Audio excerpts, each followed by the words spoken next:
How's it going, guys? So this video today is going to be about why you should change your terminology in relation to panic attacks and anxiety attacks. And even the whole word for me is like panic attack, anxiety attack. What's attacking your body? There's nothing attacking your body. Your body is releasing adrenaline. You know, that's all it is. It's just adrenaline. And with adrenaline always comes, well, high adrenaline always comes catastrophic thinking. You know, when we're sitting there and we're just watching TV or we're out in the store, next of all, this wave of anxiety hits us, this wave of adrenaline. Adrenaline causes all these symptoms in the body. You know, it can even cause DPDR when we go into extreme stress. It can cause, of course, the racing heart, which is one of the first things that people experience, thinking they're having a heart attack and stuff like that. Jelly legs, you know, nausea, feeling like you need to use the bathroom, stuff like that. All sorts of sensations and symptoms that this adrenaline rush causes. But I want this video to help people truly understand. And when you start to change your relationship with the anxiety and the panic, you know, it's just adrenaline.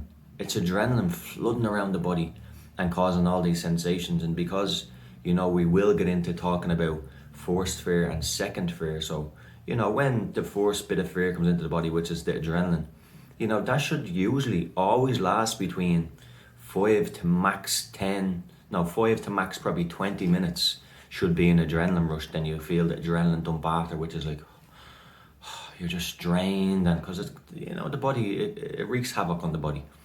And why does it last for more than the usual? Why it shouldn't last more than 5 to 20 minutes, you know? But why does it last longer than that? And I'll tell you why. It's because we add what's something called second fear, as the likes of Claire Weeks and the great people who, the gurus of this industry, like Claire Weeks and stuff like that, have touched upon. And that's where we all get this fantastic pieces of information from those type of people. So second fear, what is it?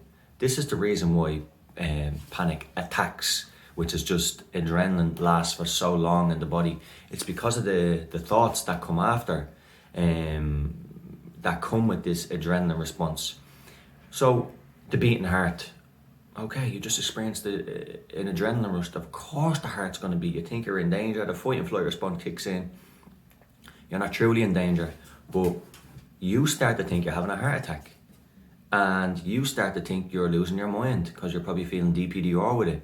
And you're losing touch of reality because the stress is so high. You're like, whoa, this seems too much. There has to be something wrong, right?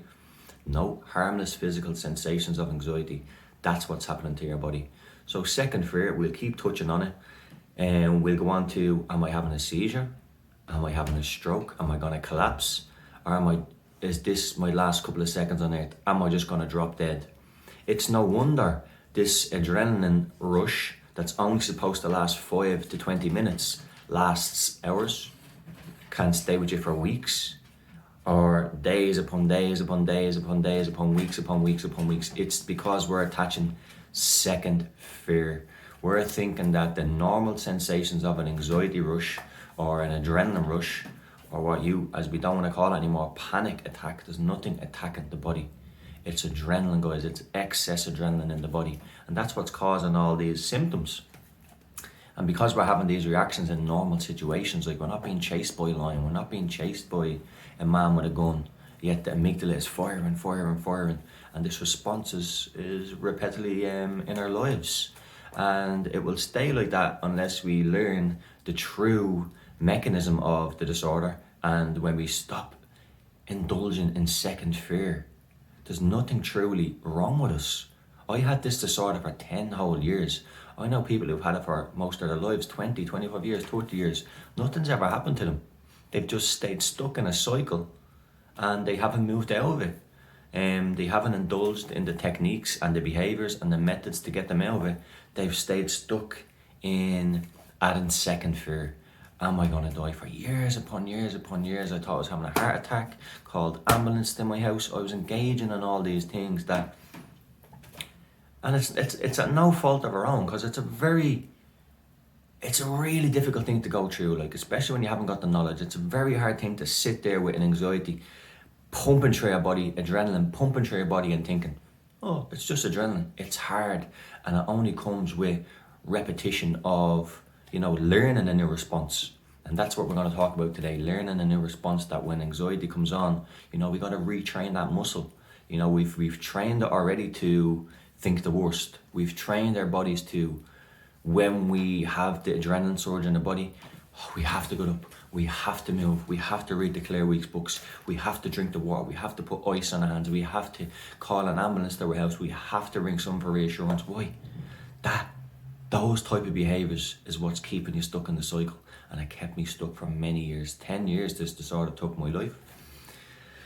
And it was until I realised that the terminology that I'm using, like panic attack, why am I using, it's nothing attacking my body. This is an adrenaline rush. And then when I started to use that type of terminology, I came to terms with it that this isn't dangerous. If this was anywhere dangerous, I wouldn't be having this for 10 years. I'd be gone long ago. My mind would have been gone long ago. Heart attacks, everything would have happened. Nothing happened to me. All that happened was fear. And I don't mean fear, I mean the ultimate fear. These panic attacks, these adrenaline rushes, adrenaline surges are really hard to deal with when you don't have the correct knowledge on it. And so it's no wonder we go into these irrational fears and irrational behaviors and responses and safety behaviors. It's only natural that we go into that. All the brain wants to do is survive and protect you. So no wonder we're going to reassurance and going to bring in ambulances and going to doctors and what's this and what's that. It's natural to feel like that. And before we know it, 6 months to a year are in this without even knowing these responses that we're doing, without even knowing that it's wrong.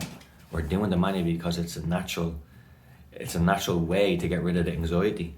So we indulge in all these behaviors. We're running to the doctor, we're running to the ambulances, and without any fault of our own, we're stuck in a disorder, because that's how habits happen. They happen after accumulation of episodes of jumping up, ringing the ambulances, doing this, doing that, and next of all, you're a year or 2 years into behaviors that are now hard to break. And you feel so stuck, and you've missed out on many years of your life because of this. So this video today is just touching on that. It's touching on second fear, that what do we need to do to overcome second fear? Because we can't really think ourselves out of these disorders. We must adapt certain rituals and behaviors, because that's what's keeping us in the disorder. Rituals and behaviors, and a relationship with the anxiety and the adrenaline. So we got to change that. We got to now realize that, okay, I have the correct terminology. This is what it is. Now I can change my reaction, and that's going to take time, because I've been doing this reaction for a number of months and years. I'm not going to overcome this in a couple of days.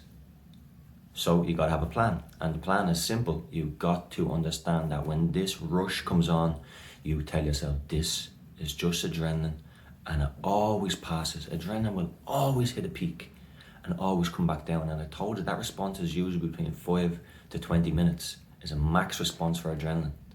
Okay, and the reason why we prolong that is because of our thoughts.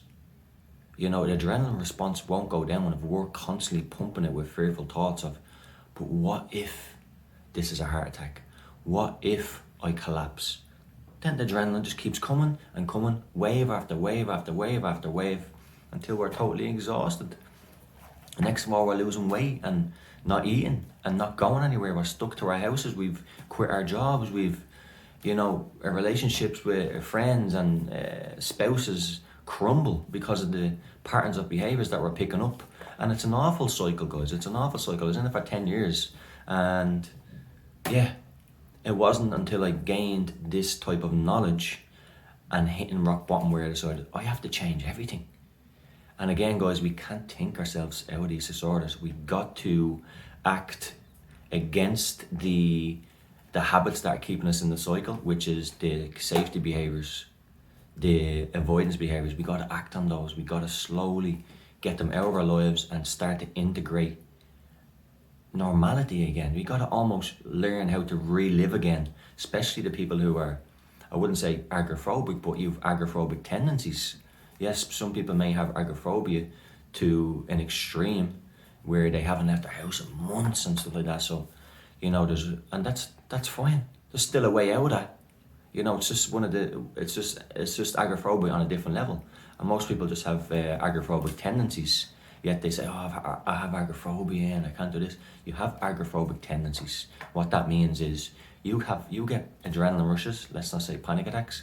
You get adrenaline rushes that cause you to act in certain ways, which is stop going places. You stop going out with friends, you stop going out with family. You just restrict your life to a level because you just don't want to be in a place where you can't escape. You don't want to be in a place where you know, there's no medical help or there's no safe person, or, you know, escape will just be totally difficult. So you just avoid that, and you can avoid that for so many years, and you just miss out on the beautiful parts of life. And that's the sad thing about these disorders. You miss out on the beautiful parts of life, which I did for 10 years, sadly, but I got it all back. I've lived more in the last 3.5 years than I've ever lived before in my whole entire life. So yeah, guys, we will, again, there's a lot on this video, so all we want to do is change the terminology and just get the basics right for anxiety recovery. You know, it's the behaviours and patterns that are keeping us stuck in this cycle. It's the unwillingness to go forward into this disorder because we think that on the other side, some ultimate, we don't know what that ultimate is, but it could be like we're fearing a breakdown, just being stuck in somewhere where like, this is it now, I'm going to have the worst panic attack that's going to kill me. No, it never does. I used to fear, like when I started coming to Paris, I used to fear, what if I actually have a panic attack in Paris? It's so far away from Ireland, that's my biggest fear. And I had a couple. It's the exact same feeling, you know, whether having it in Paris or Ireland, it was the exact same thing. And that was always my biggest fear. What if I have a horrific panic attack on the metro or underground? And I did. I've had a couple of bad ones here, but I've learned that it's just adrenaline, guys, and I don't attach any sort of fear to that where I'm gonna die. No, it lasts 5, 10, 15 minutes where I realize this is adrenaline, this is probably some old wiring or whatever that I haven't fully processed yet, or maybe I'm just stressed from work or there's too many people on the metro and I just feel overwhelmed. And that came on, and as soon as I got off, I'm absolutely fine. I don't think anything about it. I go on with my day, I sit in a coffee shop, I do work, I go home and I have a great sleep. I don't constantly think, what is this? I need to get off, ring an ambulance, do this, do that. I don't think like that anymore, guys. And that is anxiety recovery. So my dog's crying here, so hopefully that doesn't ruin the video, but this is a good message, guys, and I'm gonna post this video to help you understand about terminology. Stop calling it an attack. There's nothing attack on your body, okay? And as soon as you stop adding second fear, which is, am I having a heart attack? Am I this? Am I that? Am I gonna go crazy? Am I gonna end up in a psychiatric ward? Are my kids gonna be taken away from me?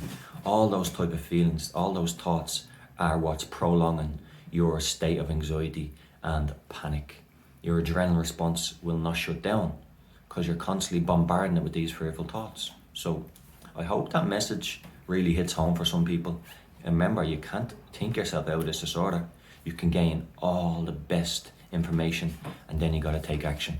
So I'll leave it at that, guys. It looks like I'm hitting the 15-minute mark, which is the level of video where I can only record up to. So yeah, that's it, guys. I hope some people got great information from this. And remember, you're not broken. You're ready to be healed. You're ready to be fixed, although there's nothing to fix, just old faulty wiring from fear. Fear has made you act in certain ways and made you do all these compulsions. It's fear. Now we have to understand them. Now you have all the information. You need to take action, and it's gonna take time.